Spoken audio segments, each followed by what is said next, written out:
Come on, Snake.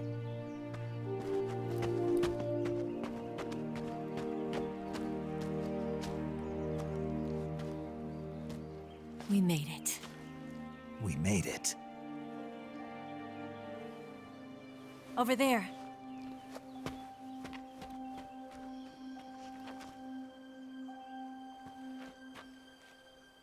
It's the boss, isn't it? I'll go get the wig ready to take off. Right. I'll leave you two alone. But come back in one piece, okay?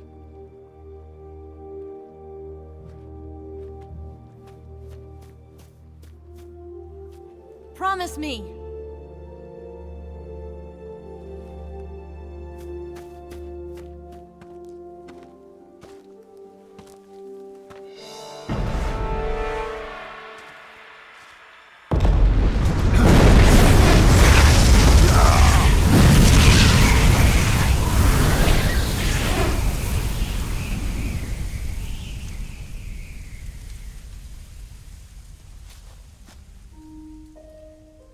Life's end. Isn't it beautiful? It's almost tragic. When life ends, it gives off a final lingering aroma. Light is but a farewell gift from the darkness to those on their way to die. I've been waiting, Snake, for a long time. Waiting for your birth, your growth, and the finality of today. Boss. Why are you doing this? Why? To make the world one again. The world used to be whole. But with the end of the Second World War, the philosophers began to fight amongst themselves, and the world was torn apart. The Cobras, my comrades who trained and fought alongside me, were torn apart as well. The foibles of politics and the march of time can turn friends into enemies just as easily as the wind changes. Ridiculous, isn't it? Yesterday's ally becomes today's opposition. And this Cold War? Think back. When I was leading the Cobras, America and Russia were fighting together. Now, consider whether America and Russia will still be enemies in the 21st century. Somehow I doubt it. Enemies change along with the times, the flow of the ages, and we soldiers are forced to play along. I didn't raise you and shape you into the man you are today just so we could face each other in battle. A soldier's skills aren't meant to be used to hurt friends. So then what is an enemy? Is there such a thing as an absolute timeless enemy? There is no such thing, and never has been. And the reason is that our enemies are human beings like us. They can only be our enemies in relative terms. The world must be made whole again. The philosophers must be reunited. I will devote my skills to that purpose. And with the Colonel's money, I will achieve that end. Just as I once created the Cobras. They are my family. I may no longer be able to bear children, but I still have a family. It was November 1st, 1951. I was in the Nevada desert participating in atomic testing. The name Nevada is derived from Spanish, covered in snow, white as snow. And snow is exactly what I saw in that Nevada desert. It froze my blood white. Snake, you were an atomic test subject, weren't you? On Bikini Atoll. That's part of the reason I was drawn to you. You and I are alike. We're both slowly being eaten away by the karma of others. we'll never have the chance to die peacefully of old age. We have no tomorrow. But we can still have hope for the future. In 1960, I saw a vision of the ideal future from space. 3 years earlier, the Soviet Union had succeeded in launching Sputnik, the first man-made satellite in history, into orbit. This came as a huge shock to the United States. In response, America threw everything it had into its own manned spaceflight project, the Mercury program. Even as the Soviets seemed poised to send their first man into space, America was still experimenting with chimpanzees and rockets. The government wanted human data. So they secretly decided to send a human being into space. I was the one they chose. At the time, they didn't have the technology to block out cosmic rays, and whoever they sent up would inevitably be exposed to heavy radiation. That's why they chose me. After all, I'd already been irradiated once. Of course, you won't find any of this in the history books. I could see the planet as it appeared from space. That's when it finally hit me. Space exploration is nothing but another game in the power struggle between the US and the USSR. Politics, economics, the arms race, they're all just arenas for meaningless competition. I'm sure you can see that, but the Earth itself has no boundaries. No East, no West, no Cold War. And the irony of it is, the United States and the Soviet Union are spending billions on their space programs and the missile race, only to arrive at the same conclusion. In the 21st century, everyone will be able to see that we are all just inhabitants of a little celestial body called Earth. A world without communism or capitalism, that is the world I wanted to see. But reality continued to betray me.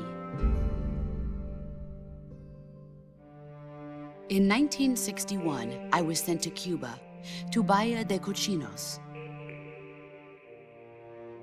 It was part of a CIA-sponsored invasion under the guise of taking Cuban exiles back to their country. But the US government betrayed them. Our weak-kneed president held back their air support. Defenseless, the exiles were annihilated by the Cuban army. All I could do was watch in silence. I was set up by the very country I'd sacrificed so much for, by the very government I dedicated my life to defending. I was driven from the surface world, and I went underground. Then, 2 years ago, I faced the sorrow, my old comrade in battle. He was my friend. But one of us had to die. I was left with no choice. The sorrow gave his life for me. There is no enmity between us. One must live, and one must die. That was the mission. The ones who gave me that mission were the philosophers. Early in the 20th century, the true holders of power in the United States, the Republic of China, and the newly formed Soviet Union gathered together in a secret meeting that would later be known as the Wise Men's Committee. The secret pact they formed there marked the beginning of the philosophers. But the last of the original members died in the 1930s. After that, the organization began to run out of control, and the Wise Men's Committee degenerated into a mere shell of its former self. The philosophers of today have no sense of good or evil. Their influence extends to countries and organizations involved in every aspect of every war. They have become war itself. That's how they operate. The sacrifices of war cause a shift in the times. This shift leads to renewed conflict, and in turn triggers the next war. Like a nuclear chain reaction, each conflict sparks countless others, forming an endless spiral that will continue on for eternity. Do you understand what I'm saying, Snake?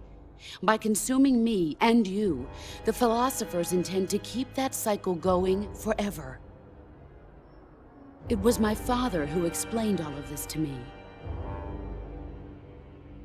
He was one of them.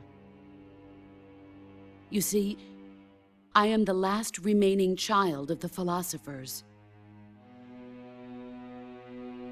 But after he revealed the truth, my father was killed by that same shapeless, formless organization. And my father isn't the only thing the philosophers have taken from me. In June of 1944, the Cobras and I took part in the landing at Normandy. We'd been given a top-secret mission to locate and destroy enemy V-2 rocket installations. I was pregnant at the time. The sorrow was the father. I gave birth on the field of battle. A beautiful baby boy. But my child was snatched away from me by the philosophers.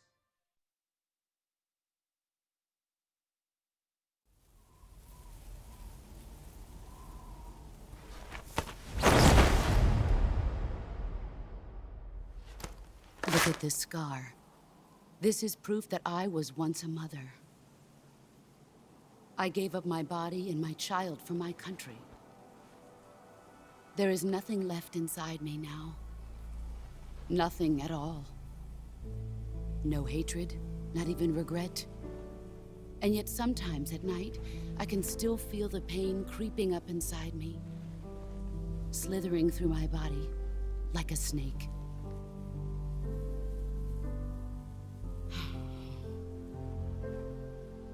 I've never talked this much about myself before. Thanks. Thanks for listening to me.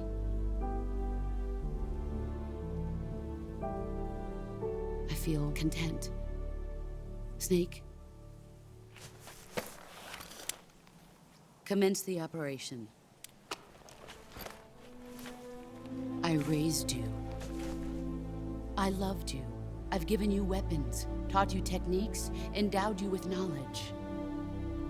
There is nothing more for me to give you. All that's left for you to take is my life, by your own hand. One must die, and one must live. No victory, no defeat. The survivor will carry on the fight. It is our destiny. The one who survives will inherit the title of boss. And the one who inherits the title of boss will face an existence of endless battle. I'll give you 10 minutes. In 10 minutes, MiGs will come and bomb the hell out of this place. If you can beat me in less than 10 minutes, you'll be able to escape in time. Let's make this the greatest 10 minutes of our lives, Jack. Boss. You're a soldier. Finish your mission. Prove your loyalty. Face me.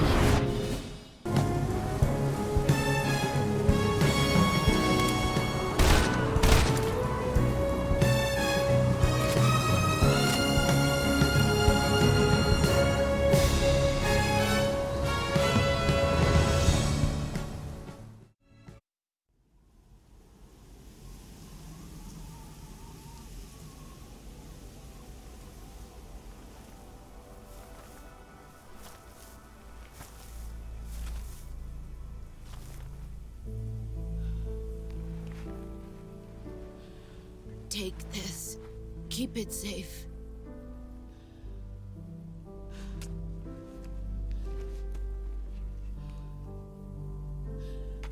It's our only hope.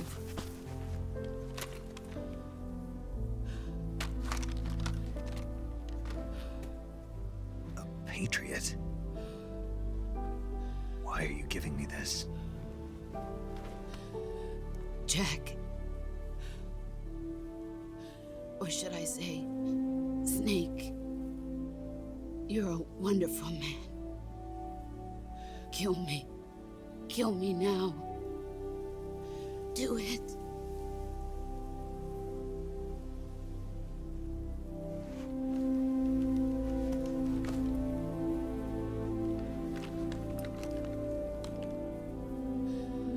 There's only room for one boss and one snake.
You are above even the boss. I hereby award you the title of Big Boss.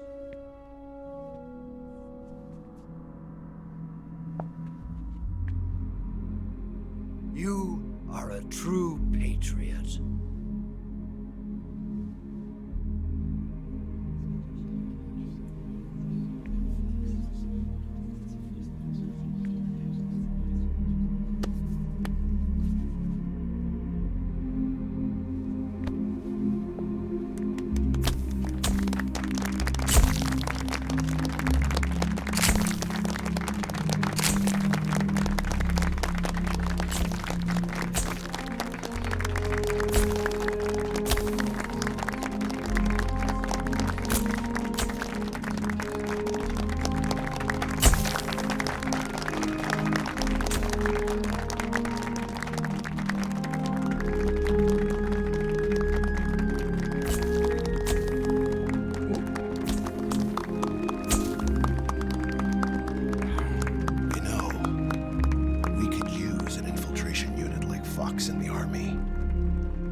Someone like him to handle our top secret sneaking missions for us. A man who combines the qualities of a soldier and an agent. The boss's defection was a ruse set up by the US government. It was all a big drama staged by Washington so they could get their hands on the philosopher's legacy. And the boss was the star of the show. They planned it so that they could get the legacy that Colonel Volgan inherited and destroy the Shagohod at the same time. Only a legendary hero like the boss could have earned Volgan's trust. Finding out where the philosopher's legacy was hidden was to be her greatest mission. Everything was going according to plan. But then something happened that no one could have predicted. Colonel Volgan fired an American-made nuclear warhead at Sokolov's research facility. Khrushchev demanded that the US government provide proof that it wasn't involved. They couldn't just abort the operation to steal the legacy. So the operation itself was greatly expanded and revised. The authorities in Washington knew that in order to prove its innocence, they'd have to get rid of the boss, and that one of their own would have to do the job. The public couldn't be allowed to find out about it, not ever. This, they concluded, would be the best way to keep the whole thing under wraps. The boss wouldn't be allowed to come back home alive, and she wouldn't be allowed to kill herself. Her life would be ended by her most beloved disciple. That was the way the government wanted it.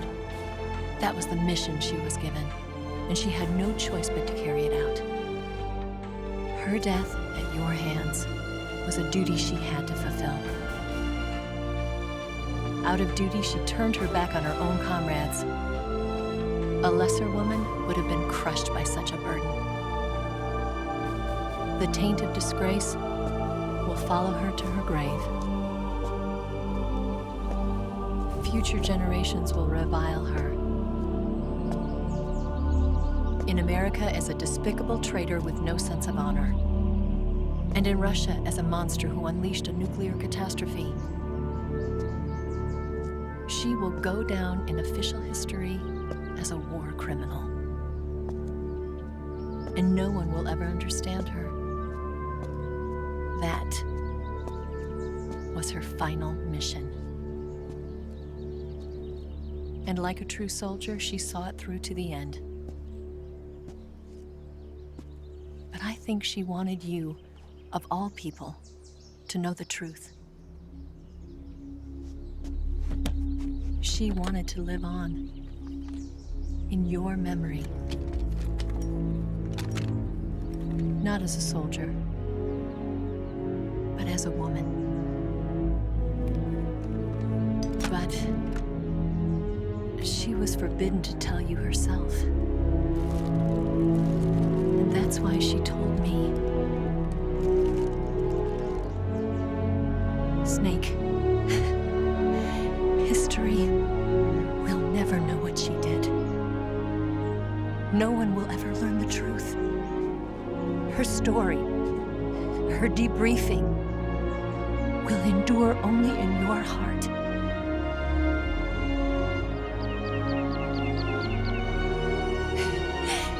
Everything she did for her country.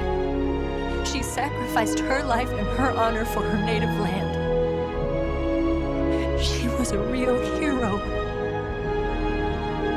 She was a true patriot.